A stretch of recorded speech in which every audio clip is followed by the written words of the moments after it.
Good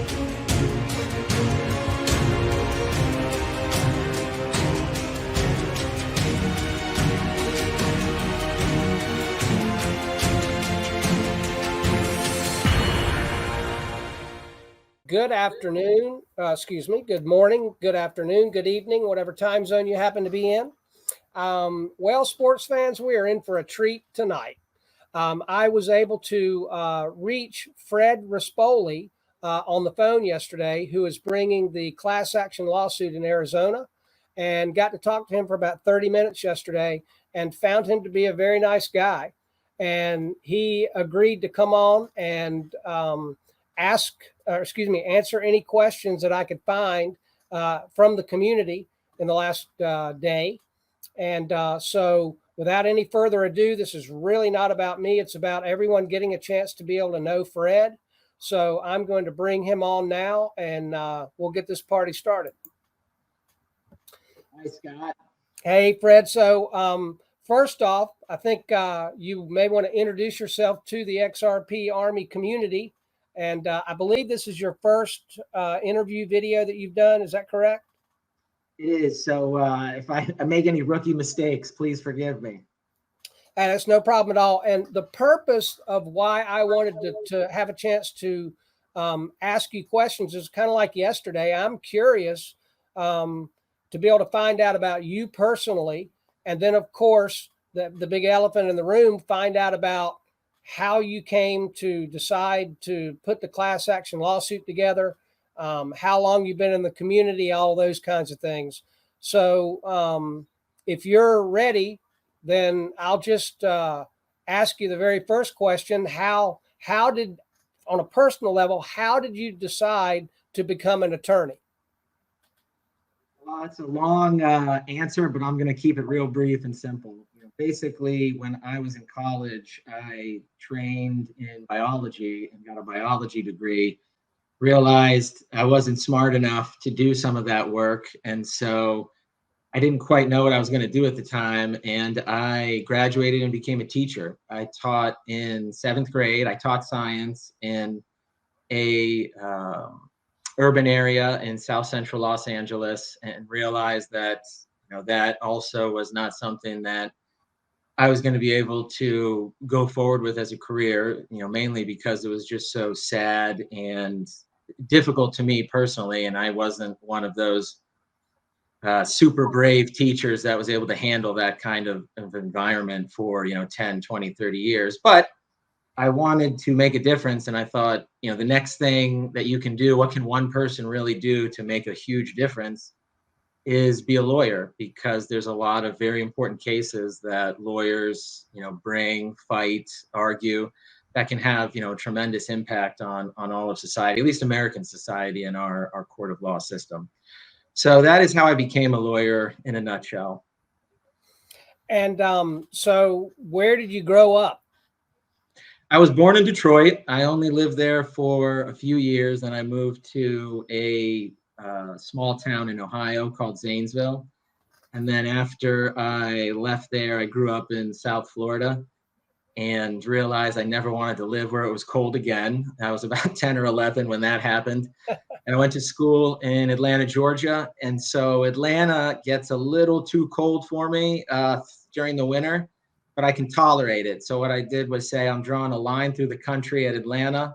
And I'm always going to be living south of that line.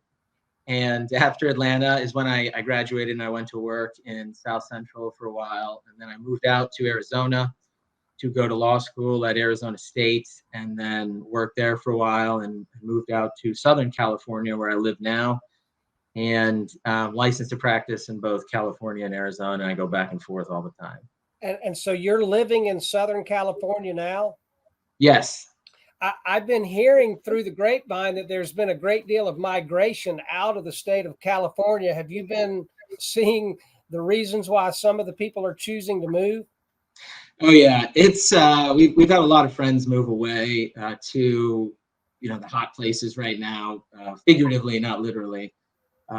Nashville, back out, to a lot of the southern states, Florida. Well, I guess literally they're pretty hot places too. But Southern California, it's a great environment. There's so much to do. The people are great, but the prices and the way things are run out here, really are starting to take a toll on a lot of people. Yeah, it seems that way. And I know that you had mentioned when we talked yesterday, I let you know that I'm from North Carolina and your parents had spent a good bit of time in the upper right-hand corner of North Carolina where I grew up. Wilkesboro is only 13 miles away from Boone, where I went to college at Appalachian State. And I know when I mentioned that to you yesterday that you brought up Go Blue. So I want to formally apologize for what the Appalachian State boys did to Michigan, even though it was about 10 years ago. You piped right up when I mentioned it yet, or you brought it up yesterday when we were talking. So I know that that's still fresh in your mind, the whooping that our boys gave your guys. Yeah, it's okay to bring it up because it's deserved. And just so everybody's not wondering, my dad went to Michigan, and so I was raised on watching Michigan football. And where I went to school in Atlanta, they did not have a football team. So I was always a big Michigan fan by default. And as I mentioned to you yesterday, the App State victory, it can't be forgotten, but I'll also never forget it because it happened on my wedding day. Oh, wow. That's some timing. Yeah, my mother's side of the family grew up, and I don't know. Well, you know where Macon is? Yes. Below Atlanta, and then a little bit further down from there in Macon County is a little town called Montezuma, and my mother's side of the family is from Montezuma, and my grandfather and my sister and brother-in-law all went to the University of Georgia, so you're in a little bit of rough water being from Atlanta, because that's where Georgia Tech is. And so we're big dog fans in this family, Tar Heels and dog fans. Yeah, I am a huge college football fan. That's actually the only sport I really watch because I get so emotionally invested. I have not a lot, but I've got 3 or 4 teams that I really root for. And when college football season comes, it's good and bad because it's great because out here on the West Coast at 9 a.m. is when the games start. Yeah. And I can just turn the games on. And I mean, this rarely happens, but I could easily sit on the couch all day and, just as long as I can just walk to the fridge and eat. And the games don't end when the Pac-12 comes on. It could be, 7 o'clock my time. So the games don't end till like 11. It's just glorious. But, I am married. I have 2 kids, and I just don't. They're at an age where I just don't have that kind of time anymore. So one day I'll get back to that, but for now, I can just catch them here and there where I can.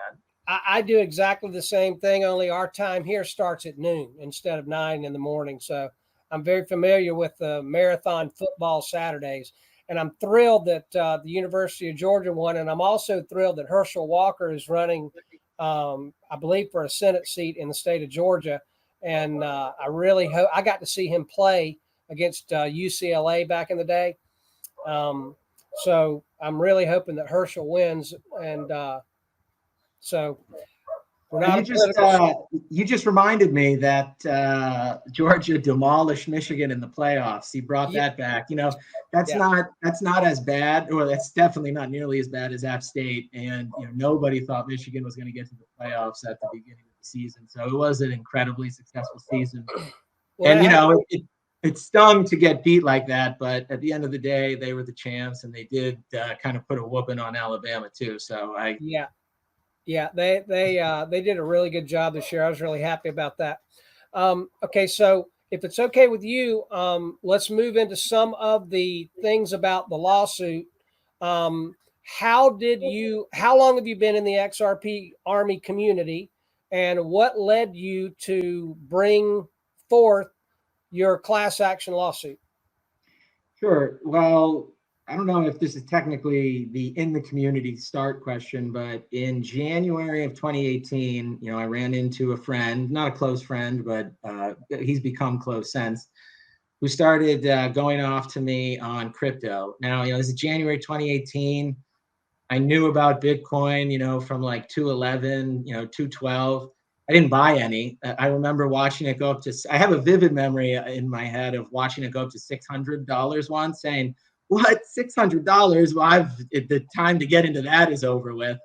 And, so that was, funny, but he got in my ear, started telling me how revolutionary everything is, and said, you got to do XRP. XRP, it's a different type of digital asset. It solves all these problems. And he was just so into it that I was like, I'm going to look into this. And then I looked into it, and, I don't probably have to explain to the audience how, once your first time happens, you get hooked. And then, that was all she wrote for me. Yeah, mine's similar. I started looking at maybe 2013. We would have to look up the date of the Don Tapscott videos about blockchain, and then the I guess influencer that I was watching mainly at that time was a guy named Brock Pierce, who is heavily into the gaming industry. And didn't he do EOS? I think you're right. Yeah. And so that was my start, and I didn't buy anything either. I think it was around $1 when I first saw it, and then I didn't do anything. And then finally in 2017 at Christmas time, I bought my first $1,500 worth of Bitcoin, and it was at 15,000. Yeah. So I'm an economic genius. And then it immediately in the next 90 days or so plummeted right down to 3,000. So I didn't bring it up to any of my friends anymore. But then a year later, I ran into XRP and purchased my first XRP in early 2018, and was really hooked for the same reasons that you mentioned. Basically the utility. And the way that I like to look at things is the company, the leadership, the tech. And if they've got those three things together, then it's probably a good thing to look at. So those were Ripple and XRP definitely checked off all of those boxes for me. Now, it's always interesting to hear how somebody got the XRP bug, or really even the crypto bug in general. And I remember, I think so when I got in, it was right at $1, and I was just like, all right, I got to buy some of this at $1. And then that was when it was chopping around, so it went up a little bit, and I was telling people, look at this magic internet money, it's so easy. Yep. And then, everybody knows the story that went after January of 2018. Fortunately, I didn't get in right at the top, but, I accumulated during the dips, and, I'm still, I don't know if it's for good or bad, but, sometimes when you get the 5-6% down, I'll be like, got to get more XRP. Yeah. Well, I am very grateful. I'm extremely fortunate. I feel like I'm the luckiest guy in the world because my dollar cost average is 25 cents. So nice. And I don't, how sometimes synchronicity happens and things just coincidences seem to happen. Oh yeah. I don't know exactly how it ended up, but I ended up with a pretty decent sized bag. And if you told me today to go out and buy this amount of XRP, I would say, yeah, what are you smoking? No way. But it all ended up happening that way somehow, and I'm very grateful. I'm even grateful for the lawsuit, to be honest with you, the one that Mr. Deaton joined, the SEC versus Ripple Labs, because I think when we finally get through with this, and if Ripple either wins at the end of the day or they get a settlement that is suitable to them, being the only one that actually really has legal clarity in the United States, I think is going to serve all of us well that have waited through all this time. Oh yeah, it definitely should. Obviously, the huge caveat is, what's the final outcome going to be? There's so many issues, and I'm happy to talk about it if there's any questions about it on that case, obviously on our case as well. Yep. But there are so many different ways it could go. And I guess that's what is important for all the non-lawyers out there to always remember about any litigation case. And anything can happen. And a lawyer is basically, if you see I don't know if the performers do this anymore, but, with the sticks and the plates and everything spinning, and, you don't want one to fall down. You've got so many different timelines and possibilities as to what could happen in litigation if this goes wrong or that goes wrong, that you just don't know what's going to happen until time progresses, and certain avenues get cut off and others remain, and then sometimes even new ones come out of nowhere. So I do agree, though, that the end result will be some type of clarity, and I am, very, very confident that it'll be in Ripple's favor. Well, and so handicapping, do you feel like that Ripple is either going to win or they're going to get a settlement in the terms that are favorable to them? So I go back and forth on those two timelines or possibilities a lot, because there's so much evidence each way of how it can go. But and so my mind is always changing. I know that's a wishy-washy answer, but here's where I am right now is I just think, and I put it in I just like to talk in probabilities, not certainties, but I put it in the 80% category that the SEC is not going to settle, but that Ripple will win. And I say that because there's really no reason at all that they haven't settled yet. One, at the beginning, because I'm sure, I shouldn't say I'm sure, but I can be confident that Ripple would be willing to pay a lot of money to get the clarity that they want. Yeah. And that's not a problem for them to cut a big check. So why hasn't it settled? So there's something else going on, and I think that especially with everything came out, which is obviously was a big genesis of our lawsuit, is that there's so much corruption that's happened that the SEC can't get out. They can't get out with a settlement. They almost have to go the distance and just lose. And that's what I think is going to happen. So that brings me with my scales in the background. I'm no lawyer. So do you think if they go to the end that they have a realistic shot of being able to win? I mean, and one of the big things in our community has been that there's no way in the world that they're going to turn over those emails because they have fought that so hard. I think this is the fourth time that they had asked Judge Netburn, told Judge Netburn, we're not going to give these emails up. And I think it was the fourth time. But it would seem to be logically that there's got to be something in those emails they do not want to be made on the public record. So wouldn't that cause them to settle if they don't want to show what's in those emails? That's the next pressure point as to when a settlement will occur, in my opinion. And I still think they're going to try and get to summary judgment because there's two different ways that can go. So they can still, or they will, I don't lie, as a lawyer, I shouldn't speak in these absolute generalities, but I am, in the 90% confidence range that they'll appeal that ruling from Judge Netburn to Judge Torres. I think we're about a week into that. They've got 14 days. And so Judge Torres, when she gets that, that could go, she could decide it very quickly. That's possible. And she could look at everything and say, okay, no, I'm sticking with Judge Netburn, which is what is the most likely highest probability outcome. But that can be stretched out a month or two.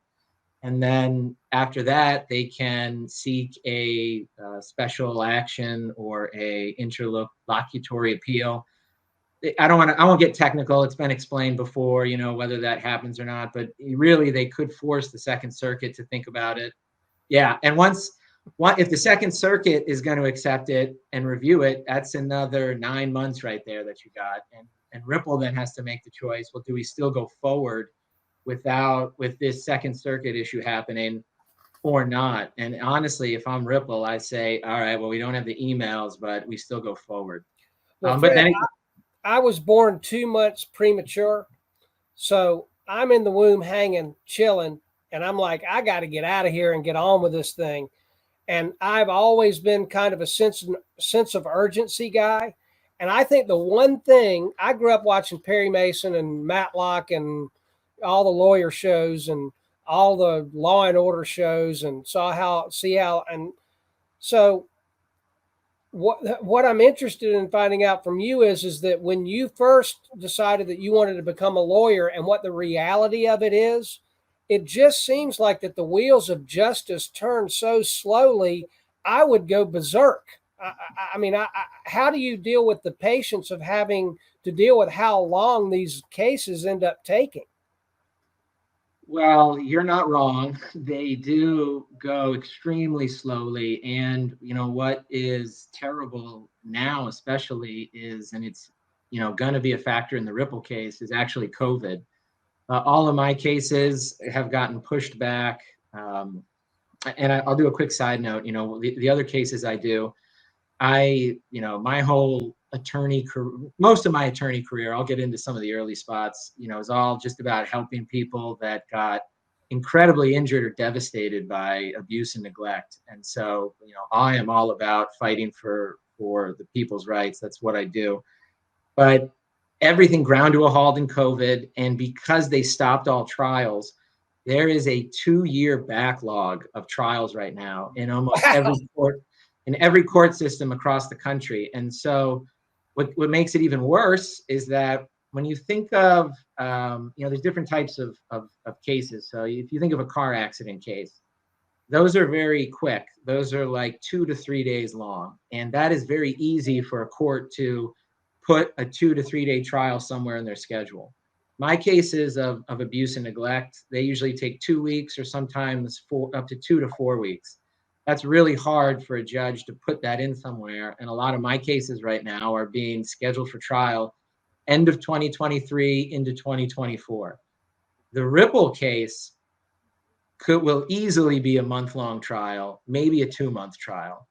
And so that needs to be fit somewhere. And that has not been scheduled for trial to the best of my knowledge. So if that goes to trial, I mean, that is so far out in the future. Although, so nobody has a heart attack, I do feel that these are all legal issues and that the judge could dispose of the entire You froze up. Summary judgment in favor. Okay. So you froze up a second in the last sentence. Yeah. Am I still here? Or is yes, yeah, you're good now. Yep. Okay. The Ripple case, it is a month to 2 month long trial, maybe even longer. And, but I do think, and that would be way far out, but I do think most of it can be disposed of on summary judgment. So just on the matters of law before trial, which I think will ultimately go in Ripple's favor. Me too. I hope. It's a big part of what my potential retirement is going to be. So I've got my fingers crossed. And have you? Again, my background is watching a lot of television and a lot of law shows, but it just seems to me that the SEC is really backed into a corner. And one of the things that I like to ask Attorney Jeremy Hogan a lot is when something happens, I always like to go into Twitter and say, well, if you were the SEC lead attorney, what would you do now? And most of the time his answers have been, Fred, punt. And so if you were the lead attorney with the SEC, would you be feeling like, man, this is just going great, we're slaughtering these guys? Or would you be feeling like, man, this ain't going so good? No, absolutely not. The case is going very poorly for the SEC, and maybe they've got something up their sleeves that hasn't been made public. I do think there could be something a little bit there with the marketing emails and some of the discovery they may have gotten with like Slack chats and whatnot. Because again, let me divert a little bit, but in my own personal practice, the thing with email, Slack chats, and all that, and anybody who works at a company, if you really think about it, you're like, oh yeah, he's right on that one. There's a lot of stuff gets said that you would never want a judge to know, let alone the whole world. And the simple reason that it's said in work emails, people are like, oh, these are smart people, they won't say that, they won't put it in an email. They do, and it happens all the time with regularity, consistently, and every day. And you just don't think a judge is going to order you to give it over. And, to be honest, so when I sue nursing homes or large corporate chain nursing homes, I always try and get the emails, because a lot of times you have the corporate office telling the nursing home that I'm suing, we need to get more heads in beds.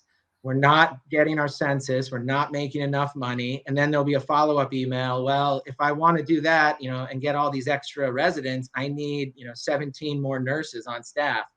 And then the corporate response is, 17 more nurses. You know how much money that's going to cost me? Absolutely not. Get more people. I don't care how much staff you're understaffed.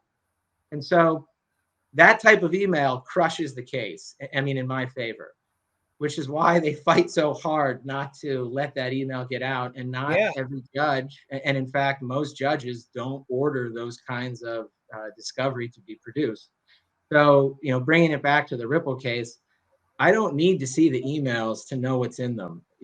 What is in those emails is, to some degree, hey, this draft version 7 just keeps mentioning Bitcoin and Ether. What about XRP? Or what about, I don't know, in 2018, who the top, Litecoin was probably in the top 10. What about this coin? What about that coin? And then there's responses of, well, we shouldn't have this coin in there. There's probably some responses that say, but XRP and Ethereum are substantially the same. Like, how could you include one and not the other? That's, very likely to be in all of those things. Or the reference to the XRP not a security memo that I've called in our lawsuit. There's a memo, and I called it on Twitter when it wasn't hard, so I'm not giving myself credit, but when we were going to get those, the Ripple legal memos that were coming out. Yep. I knew exactly what was going to be in there, because before I did this kind of legal work, I worked at a big law firm, like, the lawyers that are representing Ripple and the type of law firm, the way that SEC operates. And every single legal memo like that is a ton of research. And you come out to a lawyerly conclusion that says, well, on the one hand, yes, on the other hand, no. And so I knew that's what the legal memos were going to say. That's exactly what they said. XRP could be a security if X, Y, and Z, but it could not be a security if A, B, C. And so the XRP memo that the SEC drafted, it says the exact same thing. It says, here's all the reasons why XRP is not a security, but here's all the reasons why it could be. It'll be interesting to see, if we ever get to see it, exactly why the lawyers that wrote it came to that conclusion. But that's what it says, and that's why they're not handing it over. Another thing to remember in litigation is you disclose things that help you readily and without argument. And, they're not disclosing these things if they were so irrelevant and, they had no bearing to the case, then they would be disclosed. The fact is they're not disclosing the memo or the emails because it's critically harmful. Gotcha. And so when how long ago did you begin to think possibly about putting forth a class action lawsuit, and how did that develop? And then I know that you said the other day you saw something that broke the camel's back, and that was when you decided that you were going to do it. Oh, and I also want to let you know that I deeply appreciate the type of work that you do. My mother passed away with Alzheimer's. By some miracle, she lived with it for 12 years. We had her in a nursing home for the last year and a half, 2 years. And they did such a bang up job of looking after the people there that she fell and broke her arm. So for the last 8 months of her life, she had her arm in a sling and she couldn't move her arm. So her fingernails were grinding into her skin and her palm. And it was just terrible. I mean, and, my sister knew the people that started that place and ran it. So she felt kind of good about going into there in the first place. She also caught COVID while she was there. It didn't make her pass away, but it just didn't seem like that it was all that great of a place. And I'm sure that you've heard nightmare stories about places like that. And so it's personal to me that you're doing that type of work to help families and to help the ones that are in rest homes as well. So I wanted to thank you for that. Well, thank you. It means a lot. It really does, because what you said earlier is, how can you be a lawyer when these things go so slow? People fight you and justice moves slowly. And that's a reason that makes you want to tear out my hair and, beat myself up all the time and question, why am I doing this? But at the same time, when you get that resolution and you get that settlement and you get some measure of justice, I always say some because you can't erase the pain, especially when a facility, kills somebody because of their negligence. You get some measure of justice, and usually the families are just so happy that they can get that closure and that someone was held responsible. That's what it means. And if anybody that's listening, does think that there's a chance that they've got a loved one in a situation like that with abuse and neglect, just, shoot me an email, shoot me a direct message, and I'll be happy to talk to you about it. And, even whether there's a lawsuit aside, just get, how to stop what's happening, a few quick things you can try and do to just, because listen, I will help anybody that needs help in a lawsuit, but I'd much rather not do this type of work. And I'd rather, honestly, there's other things I do that I'd rather it just not be an issue, but it is so pervasive until it is over with. Okay. And so what about how you decided to bring about the class action lawsuit, and then you pull the trigger? And then once you get that, then I'd like to switch over to the questions that I've gotten from the community, because and we went over them before we got together to make sure that you felt comfortable with the questions that I had received. And so I do want to spend the kind of the last part of our talk together, Fred, giving you those questions and giving you the opportunity to respond to them. Yeah, no problem. And for the record, how many questions when we were going over them did I tell you I wasn't going to answer? None. All right. I just wanted to make sure I had that on there. So, really, as soon as the lawsuit was filed against Ripple, I started thinking about how can, I help or get involved in some way. And there's a couple of interesting stories on that. I won't get into it on this interview, maybe for another day. But, ultimately, I followed the lawsuit closely. And as more and more things came out, especially with regard to, when the pension came out that Mr. Hinman was getting, and when everybody on Twitter, and by the way, this is the XRP army. I mean, this is all you. When everybody started putting together like the timelines and the videos and all of that, and you've got, this client used to go here, and this was a former client of Mr. Clayton. This was a former client of Mr. Hinman. To me, I just started getting angrier and angrier, and then kept thinking, well, someone's going to do something because, this isn't right. And then, people started joining the fight, but nobody really, and I'm not faulting the Ripple lawyers. I'm not faulting anybody for not doing it, because the job was internal SEC watchdog people, the government, Congress. It's their job to rectify the situation, but nobody was doing anything. And then, so, the idea was there, and it just started getting stronger and stronger. And then, but what the last straw was, just a week ago when another great organization, Empower Oversight, came out with those emails. And I mean, it just blew me away. It blew me away. I think it blew a lot of people away. And I was so angry and so upset that this was allowed to happen that I just spent the whole weekend putting the finishing touches on some things. Probably should have changed a couple of things. I'm sure we'll get into that. But I was in a state of anger. Hopefully people will hear this and realize, oh, righteous anger. But it was just over the top. And one of the reasons it was over the top, because these are the best emails that they wanted to disclose, because they had to disclose something. You obviously can tell, or most people can tell, that I'm a big Simpsons fan. And it made me, when I get those, it made me think of the episode when all of Springfield has to put together these movies, and there's like an award for who's the best director. And Mr. Burns' movie comes up, and he basically it's a cowboy western or some type of thing where he's on a horse. He falls off the horse and starts getting dragged around, and it just looks terrible. And you're thinking, like, why did he use that as the video?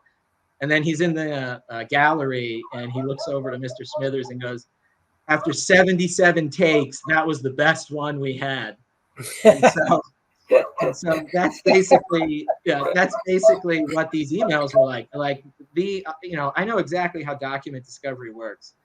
The lawyers, the FOIA people went through all the emails. Not all. I bet they purposely searched, so some of them were not even in their radar screen. We already know that's happened from what Empower did at the beginning. But, they went through most of them, and they're like, oh my gosh, well, we got to release some. Let's release these. heavily redact them, and that's the best we can do. And the best they could do was terrible. And Yeah. so Good. yeah, and so that blew me away, and that was the genesis for like, all right, we're doing this next week, which was this week. Gotcha. Okay, so now we've gotten to the point where you started it up. Is it okay if I go ahead and jump into some questions? Yeah, of course. Okay. All right. So I'm going to read some of them. I've got them from some of the people in the community actually on Twitter. So I'm going We get to do shout outs with handles, because that's always really cool to me when I see that online. Or you're not doing that? No. Some of them asked to be anonymous, and the ones that didn't, I'll let you know who they were.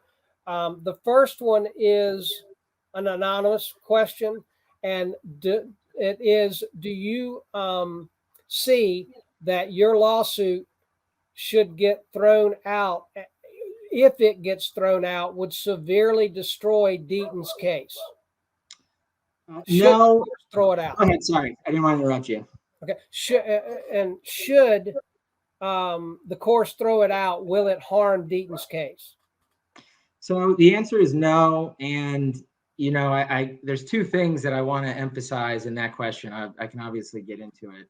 One, just so everybody knows with how procedure works, there's no actual class action yet with John. There's a signed up class for potential claims against the SEC. And right now he has been granted, amazingly and beneficially so, amicus status in the SEC v. Ripple case. And so the point being is he's going to tell the court, and he's going to do an excellent job of it, all the ways that the SEC is attacking individual investors and why it's not right. And then, once the SEC case is over, I'm assuming, I don't know how he's thinking, but I would, if I was in that situation, then you file that case.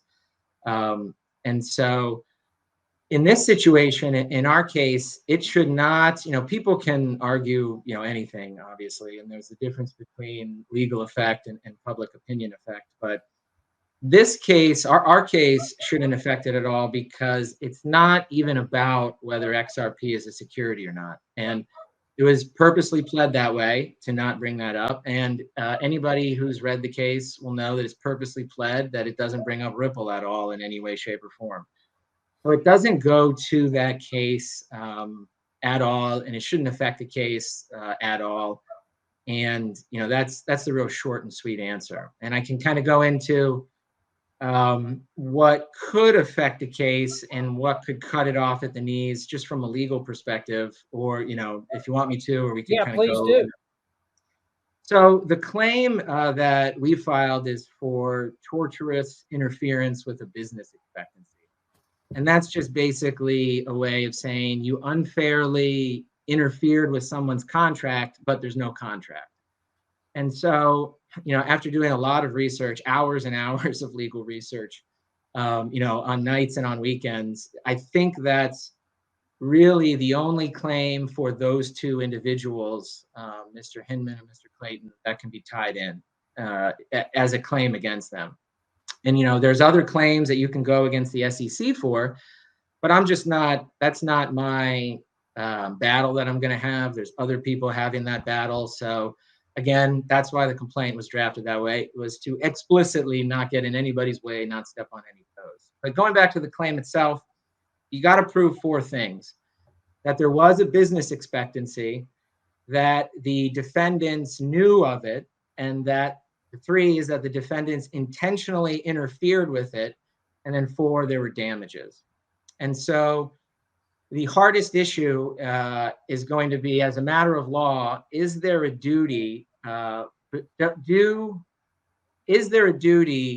to people that are network users of a blockchain network? And saying that, let's see if I can be a little bit clear, is that it's not a contract. Nobody's entering into contracts. They're definitely not investment contracts, I'll tell you that much. There's no legal contract between anybody, using the XRP network, but it's a network. And like all networks, it needs a lot of people working and using the network on it for it to grow, thrive, and sustain itself. And the blockchain networks, all of them, are unique in history in that Facebook, I referenced this in the complaint, Facebook and Twitter, those are networks, but a company owns that network. You can be the user, but you've got no right to the network. And, whatever political side of the aisle you're on, you've seen people get banned and dropped and censored off of Twitter. They control everything. You've got no right. But anybody who's using the network and transacting on it, has a degree of ownership in it. That's what's so revolutionary about this technology. And, there is not case law on this. And so I think that, at minimum, we should be able to get over the motion to dismiss stage. And I know I'm getting a little lawyerly and technical, and That's get okay. into discovery. Now, the other question too is now, and so let's say the judge says, nope, there's no business expectancy. They could even say, Fred, your amended complaint is great. You put all the elements in there and everything, you've pled everything out, but I just don't think there's a duty. I don't think there's a business expectancy network users have in the blockchain. And that's just a finding that could be or would be precedential in the District of Arizona only, and only for that issue. And that is simply not an issue at all in any shape in the Ripple case. And so that's why it's not going to affect that. Now, could somebody say, headline, judge dismisses case? Of course. And then, that can hit the media firestorm. But it's very similar to in the Ripple lawsuit when the SEC filed a supplemental memorandum to their sir reply, where they brought in the library case, if you remember that, where they won in that case. Yep. And that case was similar. It's going against another blockchain company, and for very similar unregistered security sales. But the court denied it summarily in Ripple. They weren't even going to look at it because the excellent lawyers at Ripple said this doesn't apply to this case in any way, shape, or form, and so don't think about it. And so the court said, yeah, we're not going to think about it. And so, I could see somebody trying to say, if we have a loss in our case on like that element, they could try and make hay, but we already know this court, we already know the judge in New York, and they're just not going to buy it. Gotcha. And a comment after that question was, and add, and I we went over most of these before, so I wanted to be able to make sure that you knew that some of this stuff would be tough, but you didn't back away from any of that, and I give you a lot of credit for that. So the comment after that was, add, if that happens, so if the judge kicks it out, are you prepared to receive the world of crypto holders, the negative impact that you would get from them if that happened? All I got to say is time out, Scott. Are you telling me that there could be hate on crypto Twitter? Oh, man. No, it would be, one, it's going to be really disappointing to the case, obviously, to get thrown out that early because it's got merit. It's a very unique issue of law. It's never been decided before in this context. And I want everybody who's worried about it to take a deep breath and remember, I know this Marine lawyer who filed a document in a case very similar to this. It had never been done before. In fact, when it's usually attempted, it's summarily denied. And it ended up working. And it worked because the issues were so unique and so momentous that the court said, yeah, we're going to let this one through. And everybody knows who I'm talking about, obviously. Yeah. But, I think that we should be able to get beyond that stage. And then once we're into discovery, that's when it gets real exciting. Exciting in a legal sense, because everybody already knows from watching it happen in the Ripple side that it takes long. Everybody's going to fight everything, and you have to have these battles one by one. But so if it gets dismissed, it's total limited grounds, doesn't affect Ripple v. SEC, no matter what anybody says or argue, and they will argue otherwise, but it doesn't.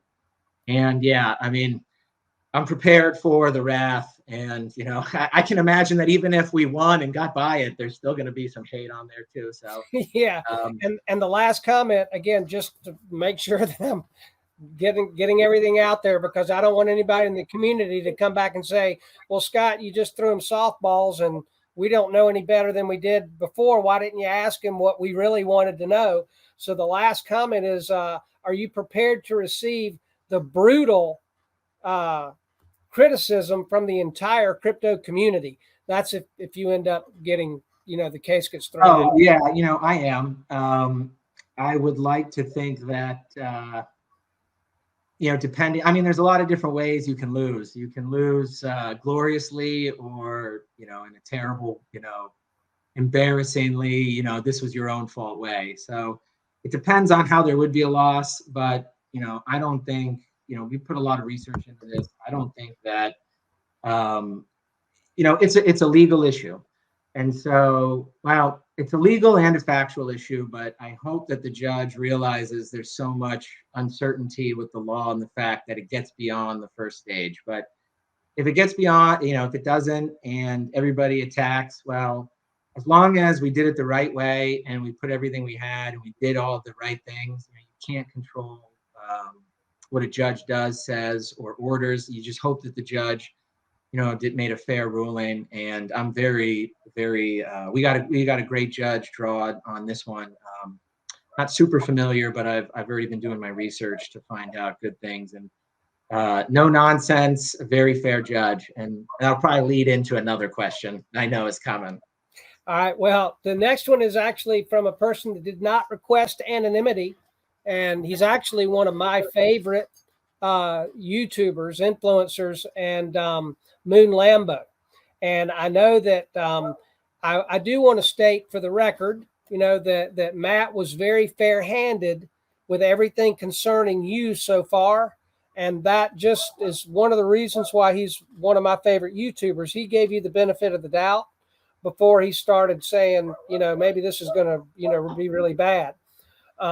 So Fred, having read, and this is just like him, Fred, having read the entire 25-page lawsuit against Clayton and Hinman, I noticed that there is a very strong focus on very clear improprieties, specifically surrounding Hinman. The fact that he allegedly retired from his law firm, Simpson Thacher, then went to work as director at the SEC, yet was paid $15 million while working there by his former law firm, only to unretire and go back to work for Simpson Thacher upon leaving the SEC is astonishing. So I think the first thing we can both do with Matt's question is we can do the head nod. Yes, that was and I appreciate that part of the question for sure. Yeah, that we're giving you a layup here. So yes, that was astonishing. Thank you, Matt. All right. It seems as though he was retired from Simpson Thacher in name only. This was likely done intentionally, as Hinman would not be allowed to work for the SEC and Simpson Thacher simultaneously. So he presumably thought he found a loophole that would give him the ability to do both.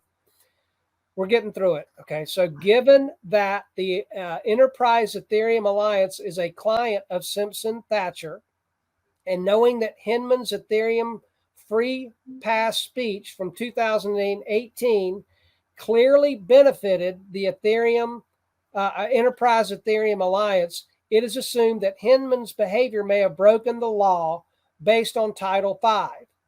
Attorney John E. Deaton speculates that if asked, Hinman will state that he was unaware that the Enterprise Ethereum Alliance was a customer of his law firm, Simpson Thacher. If Hinman, okay, so here's the question. The other stuff was a lead up. If Hinman does, in fact, make this claim of ignorance, would that clear him of any wrongdoing, or would he still be in legal trouble since the Ethereum free pass speech helped the Enterprise Ethereum Alliance, regardless of whether he knew they were a client of Simpson Thacher? That's a great setup and a great question. And I already responded to Moon Lambo on Twitter. He was like, hey, I caught a couple more typos and I've got the amended complaint right here. I told him I put everything in there. So thank you very much. And I invite anybody to help with any of the typos or substantive stuff for the amended, but what he's saying depends on, and I am going to answer the question, but it depends on a lot of factors of which we know and of which we don't know. So again, there are reasons why people hide things. Everybody knows, and John Deaton had a great interview, I think, on Patrick David show. Maybe that was what it was, where you've got the visual of the fully redacted page, one page, all of the page of Hinman's deposition. And that was a multi-day, well, I don't think multi-day, maybe just one day, but that was a long deposition. There's hundreds of pages of that transcript, and almost nothing from it. And when it started getting juicy is when it started to get redacted. And so, really, there could be a lot that exculpates Hinman in that deposition. Let's give him the benefit of the doubt. Maybe he explained it perfectly. Okay, well, I'll be honest. I am not one to pursue a lawsuit for frivolous means at all, and I don't do anything. Despite what crypto Twitter may say. I mean, yeah, this is a public case, but it's not a PR stunt. If you're using those two things separately, you're defining them separately. But if there's a valid reason why these two did this outside of the clear implication of impropriety, then fine, let's just talk about it. They just have never answered that question. And I could get at it in just a few questions, as long as I get certain information that I get to review beforehand.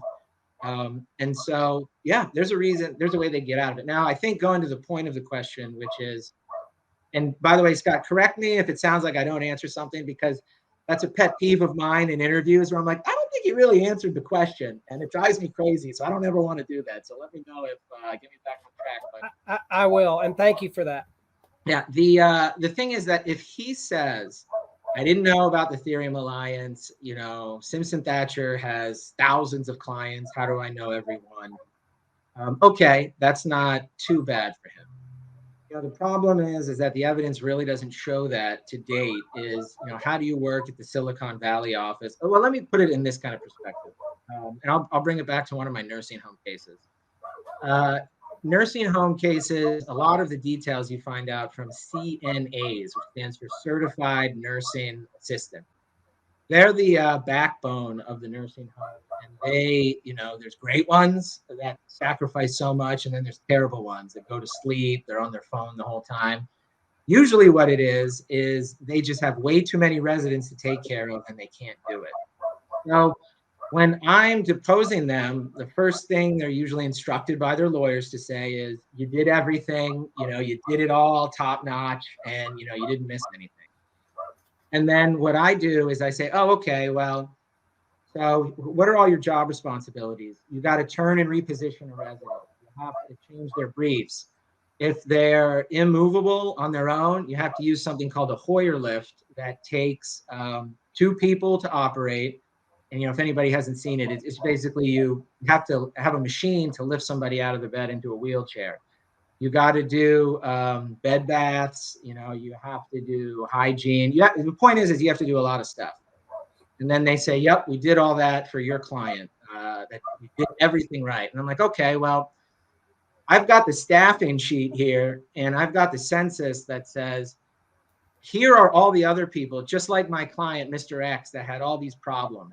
And how long is your shift again? And they're like 8 hours. And I'm like, okay, well, Mr. A, B, and C had all these problems. And you just told me it took you 10 minutes to do this, 5 minutes to do this, 7 minutes to do this. So if we add all that up, based on everybody that you had to care for on your 8-hour shift, you worked 14 hours. And then they're like, oh. And then so, the jury, hopefully, will get that and says, okay, they're lying. There's no way they did 14 hours of work in 8 hours of time.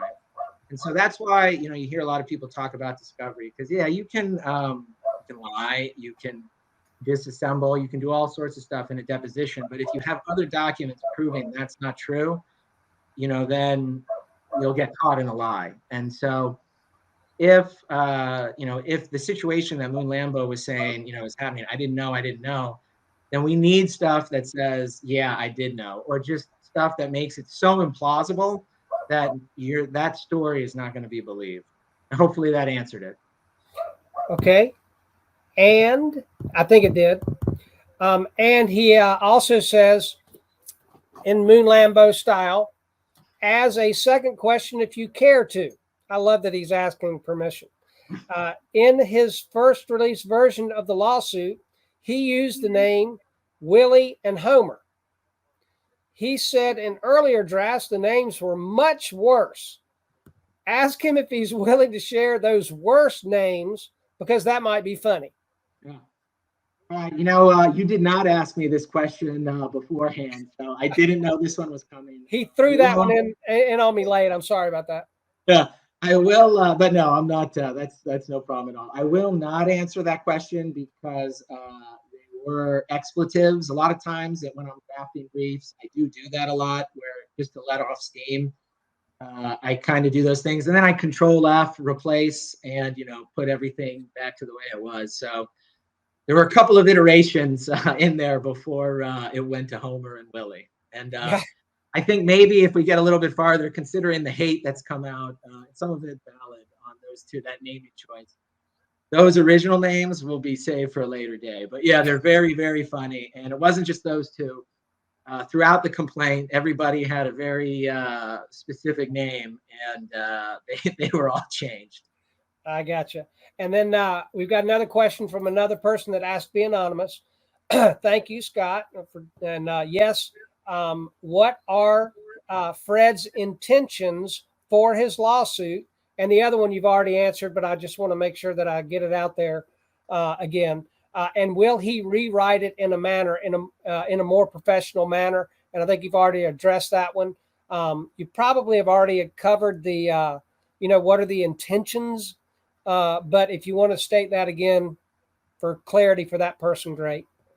Sure. The intentions are what I want with every lawsuit. It's just justice. It is just fairness and justice. And you don't always get that in a lawsuit.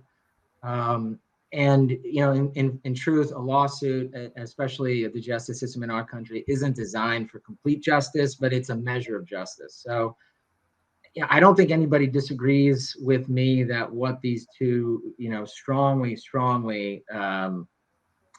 was improper. I'll go that far for right now. Improper enough to intentionally interfere with the business expectancy.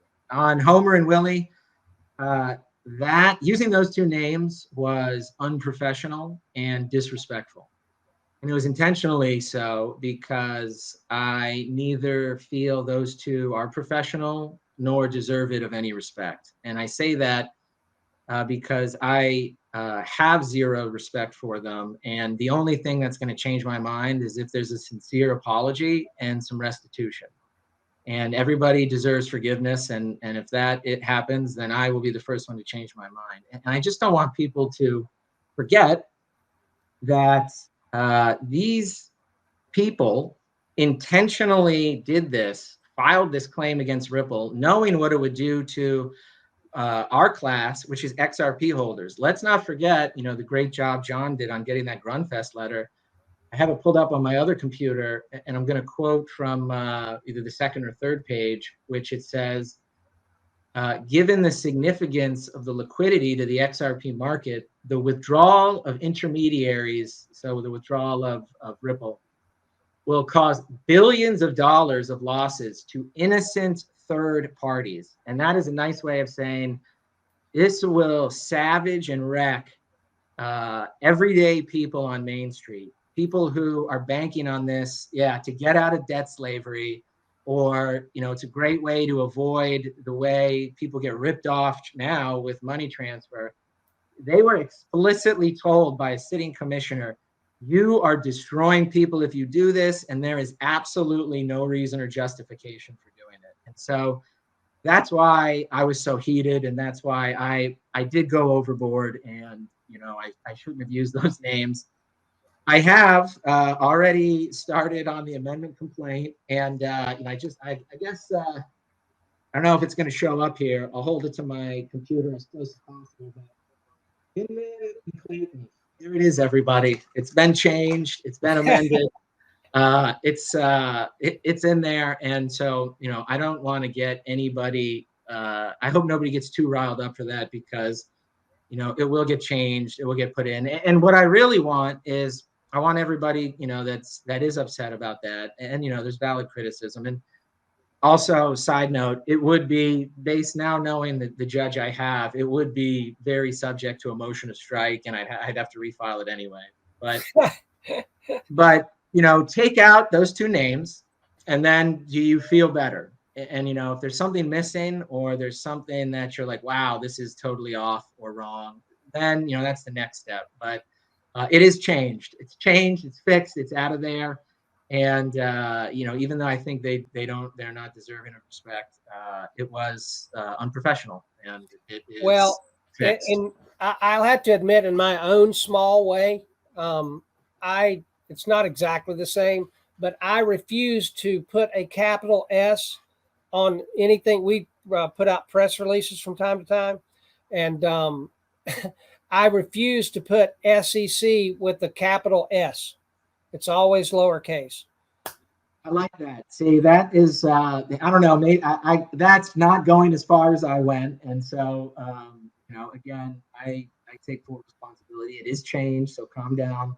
And thank you for going hard, everybody out there, because at the end of the day, we do have to be better than them. I think maybe a lot of people would say they don't, or at least privately agree that, there's not a lot of respect on that side. For destroying, hundreds of thousands of families and people that were invested in this. But we got to be better, and I will be better on that one. And it's already changed and fixed. Good.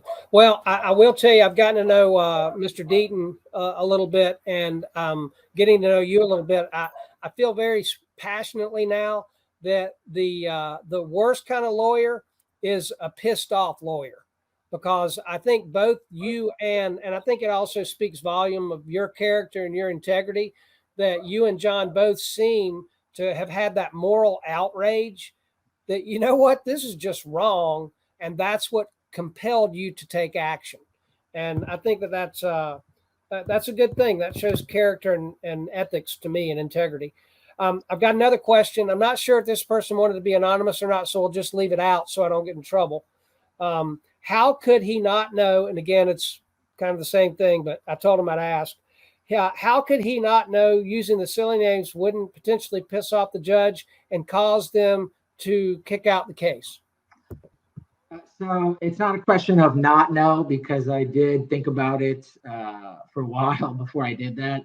That's why it went from other names to eventually these two. But, again, hindsight 2020, I think that, and obviously being the new version that I'm working on is going to be, we're taking that out. But yeah, I did know it, but also it was a strategic decision. And I think at the end of the day, it got a lot of, it put the issue in front of a lot of people in a way that just wasn't there before. And that was what the hope was. Now, did I go too far? Probably. Or maybe not, I guess, but I mean, because I knew that it could be fixed and it could be resolved and it could be amended. And it wasn't, it wasn't violence. It wasn't swear words. So, I thought, this is walking that line, but all the information that's in that complaint is out there in the public knowledge. But now when it was all wrapped up into a federal lawsuit and on a legal piece of paper, a lot of people now started noticing a little bit more of what's been going on. And so I think the intention was met, and, what happened was the notice of what's happening and what we're going to try and pursue, but dialing it back. And it's already been fixed. It's already been changed. So, anything else, honestly, I would love it, because the XRP community is so great. And really everybody in the crypto communities, when they're not infighting, is, what else? What else? You see anything else? This is decentralized justice. And I am loving when people help. And when, when Moon Lambo, for example, he was like, Section 10. Yeah. Right now. Yeah. You didn't have it right before that. I was like, awesome, done. You read these things, 20 times, and then you just, as a lawyer, usually most lawyers have pet peeves where things like that get through filings. Like, I read this 20 times and it went through. A lot of people, I do press releases occasionally, and you've got to take out all of the first person language. If you put I or you or me or we, then they're going to kick it. And yeah, I read this thing 50 times, and here is you right there. Yeah, exactly. So that was helpful, and I encourage anybody to submit suggestions, because this is honestly for the community, and I can't just sue. Well, I mean, I could, but it's a little weird. I mean, I can't just jump in and sue on behalf with myself. We need community members. We need people willing to get involved. And, they have been, and I've been really grateful for that, especially everybody that's been, emailing and calling in with a lot of support. It is very warming, warms the heart, and is very uplifting. And, I want everybody to know that even if I haven't responded, to all the emails, we're putting together an email mass list so there can be more conversation there. It's they've been read. Well, I'm getting so many, I can't say they've all been read yet, but I am going through. We'll go through them. Good. And okay, so we're getting closer to the end. So only one more question. And yeah, I'm a lawyer. I can talk all day, but I can understand if we got too far. I'm more worried about your time than I am mine, to be perfectly honest with you. But this is the last question here, and then I do have another couple of questions. But this is the last XRP question. I think I may have one more. So this one, and then I got to look one other place for maybe one more. Ask him if and you've answered this one again, but again, just to repeat it, ask him if this will affect the current Ripple case. Again, because I do feel we've addressed that. I'll be real quick. No, it shouldn't. And as soon as I started writing this, that was thought number one. Don't get in anybody else's way. Don't do anything with claims that will get in the way of that one. Now, I don't think there should be at all. I don't think there's a shot at it getting in the way. But people can try and use whatever happens, to argue anything. And so really, at the end of the day, there's what happens legally, and then there's what happens in the court of public opinion. And sometimes these big time lawsuits are like that. There's a lot, there's been a lot that's been going on behind the scenes too, that, I just can't get into everything in detail, but, it shouldn't. And if for a moment it seems like it would, it's not like we have to go hardcore immediately in our case. We can slow it down, we can pull it back.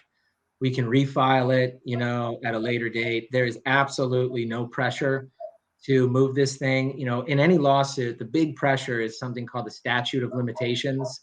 Lawyers call them SOLs all the time. And that's the thing you just got to watch out for, which is by law, if you don't bring a suit by a certain date, then you can't, and it's over. You just can't bring one. And so in terms of the discovery of when it was truly known, or at least suspected, that there was torturous interference, we've still got a long ways to go before we're up on that deadline of when we would have to file. So, I would just tell everybody, take a deep breath. You've seen how long the Ripple SEC case goes, and I'm not even going to lie, it's actually going faster than a lot of my cases, because it's important and it's public. And our case, it wouldn't be going at the speed of light either. And if there was a real threat that it could get in the way or mangle things up, then there's a lot of different options that can be addressed to make sure that doesn't happen, or to immediately mitigate it if it does. Hopefully that makes sense. Yes, it does. Okay, I did find another couple of questions, so I do want to answer them. One of them, the first one, you've already answered, which is another disrespect to the judge with the Homer and Willie references. The next one is, does he know the judge? How many cases has he had in front of this judge? So I am, I've never been before the current judge, but when you're a lawyer, you always send out scouting reports on judges. And so, my familiarity is based on that. And again, that is of someone who is extremely well balanced, I guess. It's not one side favoring automatically one side or the other, doesn't want nonsense and doesn't want, shenanigans. So the immediate thing is, that's why, in addition to, the reasons we talked about it, that's another reason why we're going to end it and take out the references, because, again, that's done not out of respect to the defendants, which I've given my thoughts on quite clearly. That's going to be done out of respect to the judge and moving forward on that one. Okay. And any class actions, but you haven't been in front of that judge before. Did you talk to Deaton or Hogan or Filan before filing it just to get some input? I didn't talk to any of those three in substantive depth. And just to kind of respect some private communications, I'll kind of leave it there, but none of them were provided a copy of the complaint beforehand. Okay. And what does he say to the critics who say that this was for attention or a race to be first? Well, there is some merit in both of those two things, but it's not with ill intent. Obviously, I do want intention, not for myself, but for the lawsuit. Can you avoid it when you're the lawyer leading a big lawsuit? No. Obviously, I'm doing this interview right now, but I think it's important. And it's a lot easier, by the way, to get some of these things out than having to go through Twitter threads and remember how many numbers of a thread I have. And is this 14 out of 17? So, there is attention to the lawsuit, and I think it's worthy attention because of everything that's happened to date. And I think that it's just mind-numbingly bizarre that nobody outside of the XRP community is bringing this up and is doing anything about it. And again, this is a lot of work, and a lot of forces are going to come down hard on against XRP holders in this one. And it's something that I obviously do for a living, so there is some sense of and that's why I'm a litigator, is I do have some level of enjoyment. But I mean, man, it would be great if there were investigations into this and I didn't have to do anything, and everything all came out. So and what was the other one? Race to be first. I guess not necessarily a race to be first, but it was just kind of something that I had been thinking about. And, a lot of people, obviously that I talk to that have XRP and know that I'm a lawyer that cares about it is like, why? How is this legal? How is this allowed? How is this something that can be done? And so it was always in the back of my mind. And like I said earlier, the April 8th emails is what finally just broke it open. And I said, it wasn't a race to be first, but the question in my mind was, after those April 8th emails, if not now, when? And hopefully that answers the question. Yes. And what do you, how confident are you, Fred, that the judge will allow discovery instead of dismissing it based on immunity? So that's going to be, the two biggest hurdles on a motion to dismiss are going to be the very first element of tortious interference. We've already talked about that. Is there a business expectancy for a blockchain user in a network? And again, just to reiterate to everybody so they stay calm, that is not an issue in the Ripple SEC lawsuit at all. So it will not affect it if there's a loss on that ground.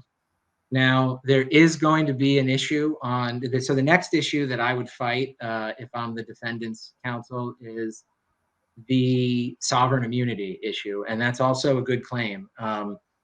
There is, there's a lot of law on what you do or what you can do when you step outside of that to not get that immunity anymore.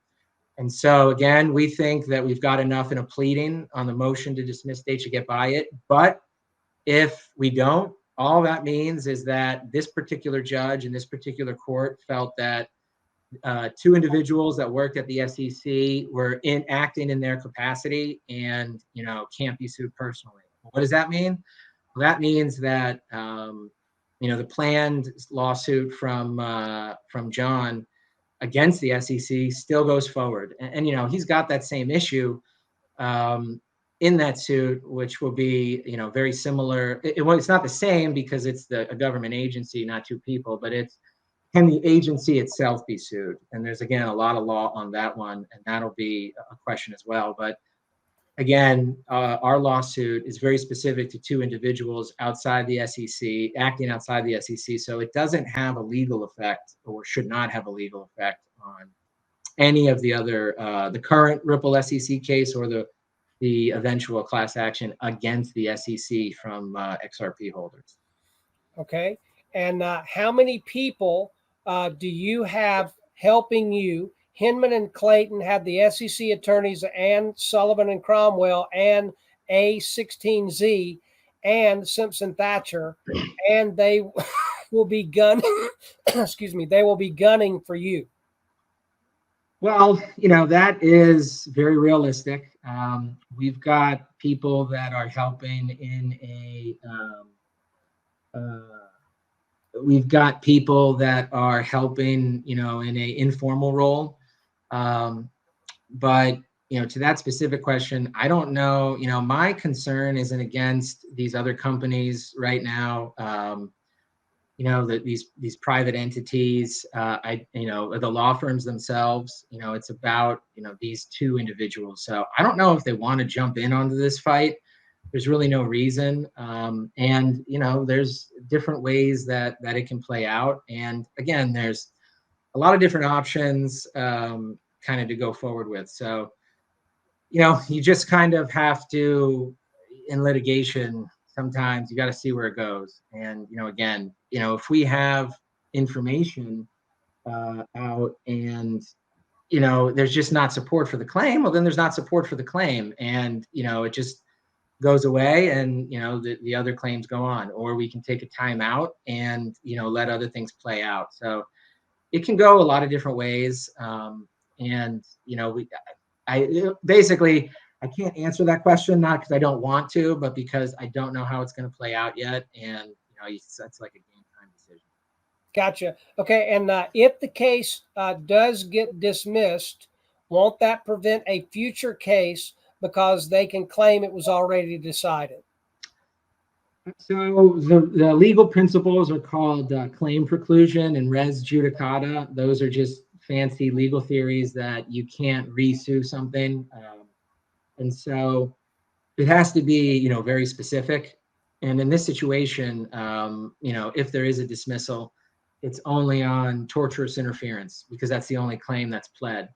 Conspiracy and aiding and abetting are based on the torturous interference. So again, that's a very unique claim. That is not a claim that is in the SEC Ripple case, nor would it really be a claim in the presumed XRP holder v. SEC suit when that's filed. So because it's a different claim, it really doesn't affect the legal analysis of those two other claims. Now, can somebody wave around a piece of paper that says, oh, the District of Arizona, dismissed this claim? Yeah, they can. But, again, I bring it back to when you saw the SEC try and use the library case in the Ripple case, and the judge said, oh, well, after I read this, and she read it. Well, I'm going to presume she read it. I guess I don't know for sure, but no, this doesn't make any sense to be in here. Different legal issues, different facts. I'm not going to think about it. And any, I won't even say any, I'll say all judges, aren't going to apply issue or claim preclusion when there's such a big stretch to doing so. And so I'm just not concerned about that one legally. Can somebody make a big stink about it publicly? Yes, but at the end of the day, it won't go very far with the court. Okay. And, or it should not go very far with the court. And why not wait until there's more evidence that comes out and the Ripple case is over? That's a really good question. And, ultimately that's a possibility when, I tell you there's all sorts of timelines and different avenues it could go through. That could be a situation. And so I'll tell you what's actually happening. I used to have it. I think it was my first tweets about the Ripple case when I started doing Twitter. It used to be in my pinned tweet, but I changed it. But there is a class action lawsuit right now for XRP holders against Ripple. That is actually happening right now and being litigated in Oakland, California. Yep.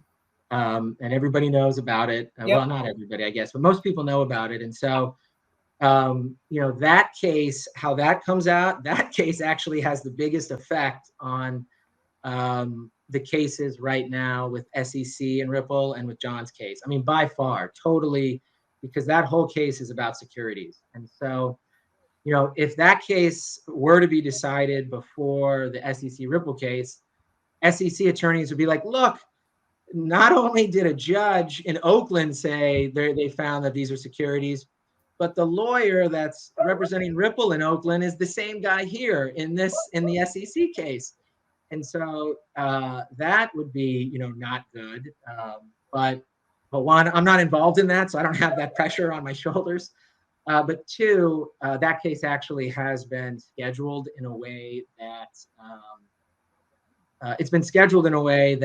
SEC Ripple will happen first. And the lawyers did that wisely, the plaintiffs' lawyers, because they said, we can let the SEC, we can let this do all the work for us. And, we'll either have no case or we'll have a great case, depending on how SEC Ripple comes out. And so, that is actually an option here in our case too, based on how a couple of things have played out in the last 24 hours and how things are playing out as we speak, that, it could be a possibility where we say, all right, we're not going anywhere. We're still getting class members. We're still taking this fight up. But you know what? Maybe based on all the new evidence that's coming in that I think is going to be coming in, hot and heavy in the next month or so, we'll change that calculus and say, okay, much like, my gosh, I'm embarrassed that I don't know the plaintiff's name in that case, but in the plaintiff versus Ripple in the District of Oakland, much like the plaintiffs there said, we're going to chill and hold back. And they went hard for a while. And then that happened before the Ripple SEC case. When Ripple SEC came out, they piggybacked onto it and said, look, this is our entire theory of the case. We should win. And then they were like, all right, well, so much is going on. Let's not spend a lot of money, time, and resources on the same exact thing. We can let everything play out there and just demand we get it for our case.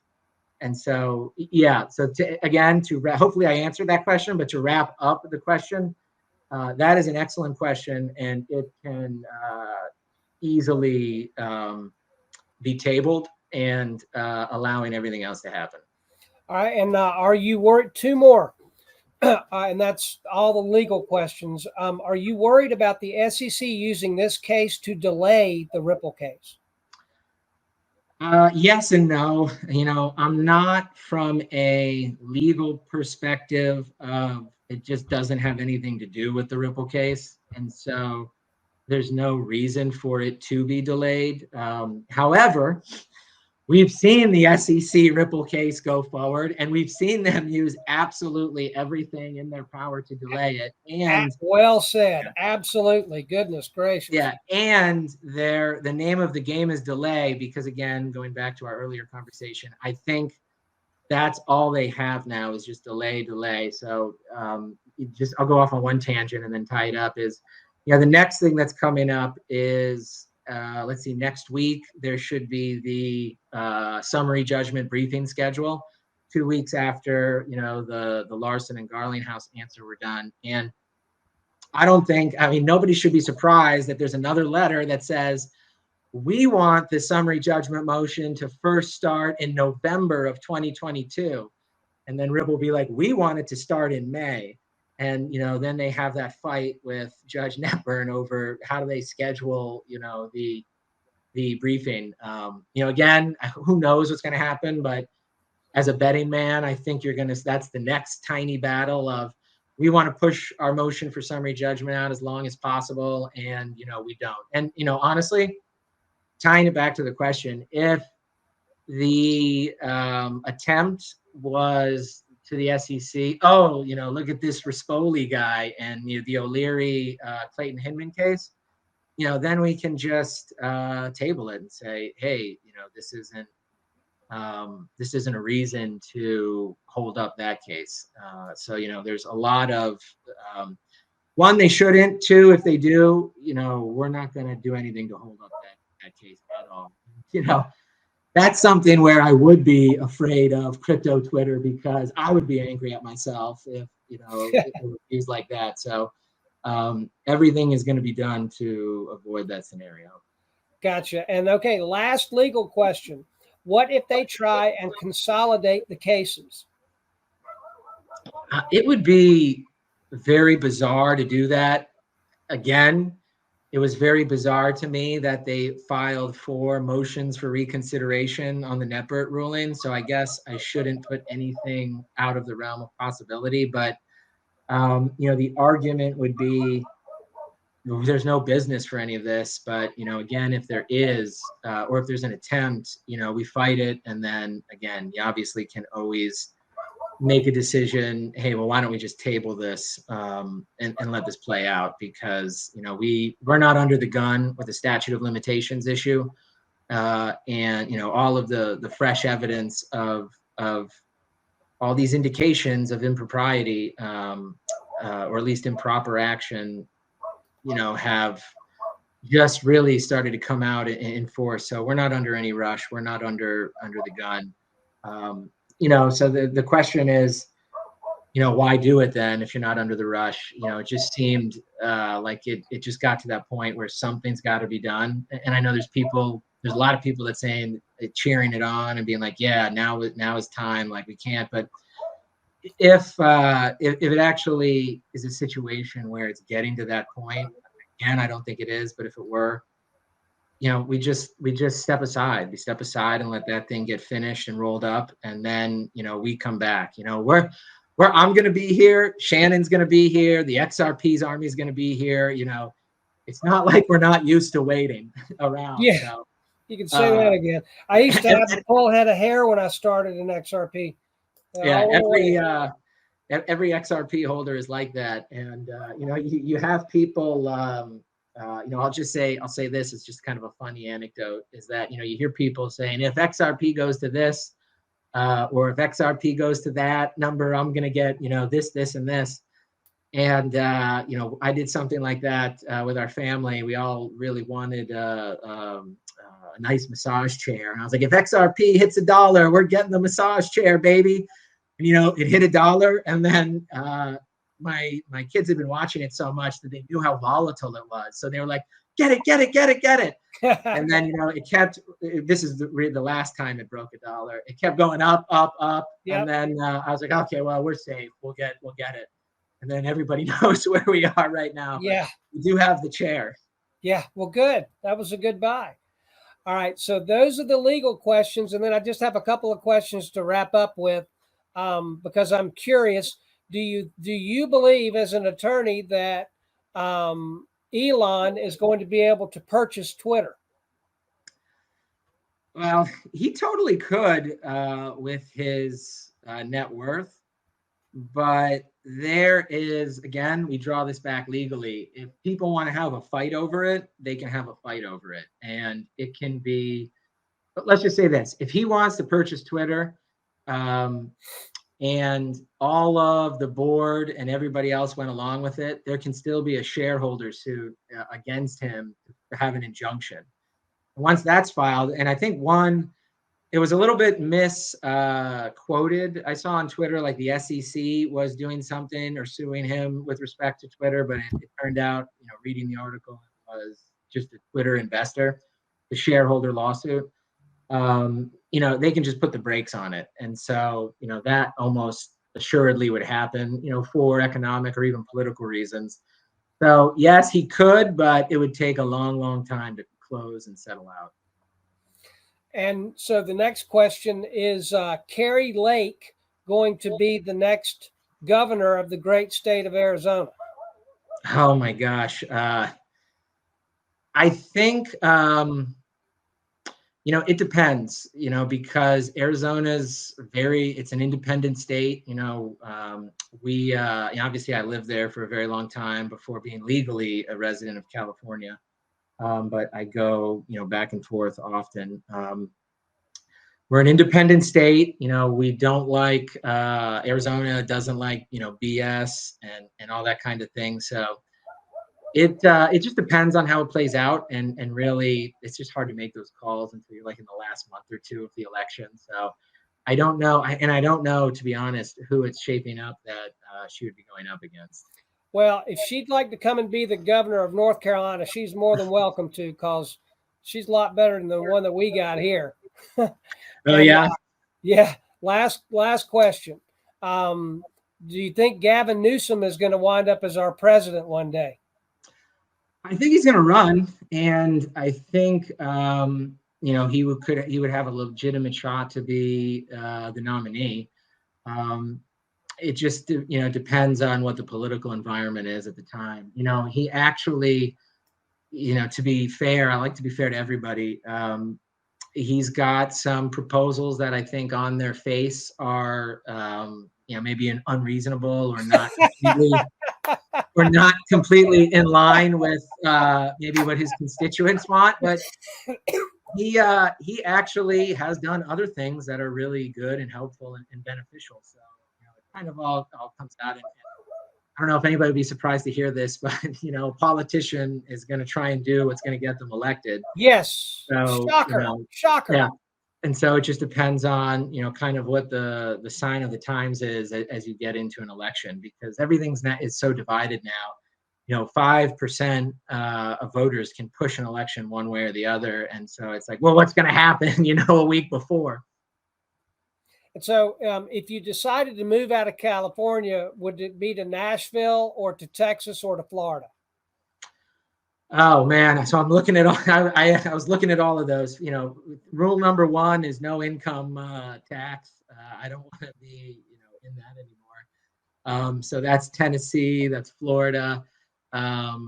After living in Ohio, I moved down. I lived in Florida, Southern Florida on the Gulf Coast, and it's a special place in my heart. So that's number one for me.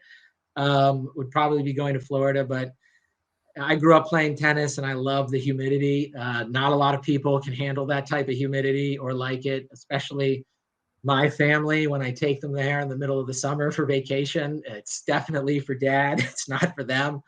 So that might be a tough sell. So it would be probably somewhere closer to, like a Nashville type situation. But just anybody, that knows me that's watching this, it is great to live out here. If it wasn't so dang expensive, it's a no-brainer to stay out here. But that's the only thing. And so who's the GOAT in tennis? Is it Djokovic? Or... Yeah, he's number one, running away with it. If you're talking about present day players, obviously. Well, my vote, even though he doesn't have the most now, is still Roger. I'm a big Federer fan, and I know Nadal has also got to be in the conversation, but I think Djokovic will end up with more major titles than the other two. Oh yeah, compelling argument to be made from all three, but he is starting to pull away a little bit. Obviously they're all still playing, so it's still anyone's game, but it's really between those three as to who the greatest is right now.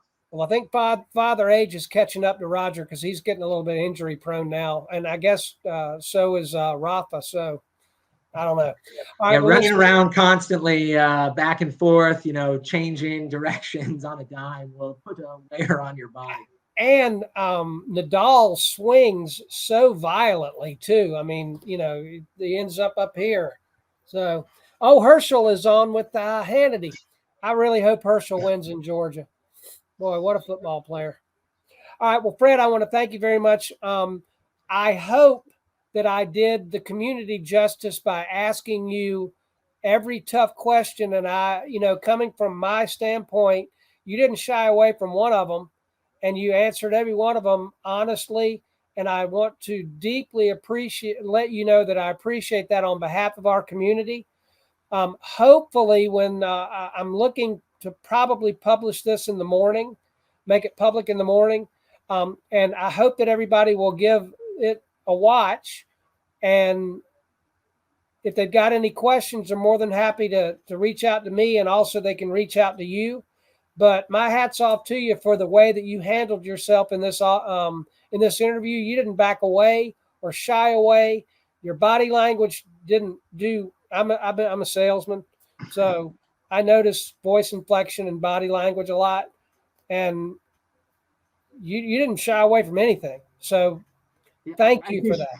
I appreciate that, and it's not a secret. I just like to be, I think honesty is the best policy. It's just a lot easier. It's not like I've never lied in my past 40 years growing up, and it turns out well, and it's never worth it to go down that route. So in my later years, it's so much easier, to go with honesty, integrity, good faith. There's disagreements, but as long as you're approaching them in good faith, it doesn't have to be an argument or a dispute. So that's how I try and approach life in general and litigation, and it served me well so far. And again, as closing words to the XRP community, it's not deep breath. Nothing happens fast in this situation. There's so many different options that can go forward, and what everybody that signed up, and we've gotten a lot of support, has said is, we got support. We love what you're doing. The theory, just what do you need? Any help, you let us know. And that's kind of what you see in this community. And it's so heartwarming, and it feels good. And, if we have to, if there's any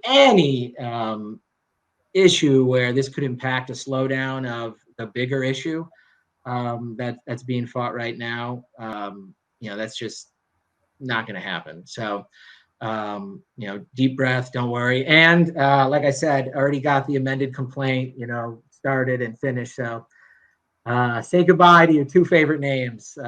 Rest in peace. Goodbye, Willie and Homer. I can't think of a better way to end on that note. And again, I deeply appreciate it. I hope I do. Every time I do an interview, I always ask people if they would consider coming back at a future date, and we'll update things later. And so I'll offer that invitation to you as we sign off. I'm going to turn the video off, and I had one other question I wanted to ask you when I turn that off. But sure, that's it, everybody. I hope that you felt like I did you justice from the community's end, asking Fred everything that you might have wanted to know. And if not, then send me some more questions, and maybe Fred and I'll do it again in the future. Yeah, I am happy to answer any question. I might not always be able to do it immediately, but I don't want to shy away from anything that, again, appears to have a good faith basis behind it. Any questions that are just trashing me, I probably am not thrilled at answering about. But anything that has a good faith basis, or is sincere, I'm happy to answer any of those questions. All right. Well, thank you very much, and good night, good morning, good night, or good afternoon, good evening, farewell. We love you. All right, take care. Till next time. Thanks again.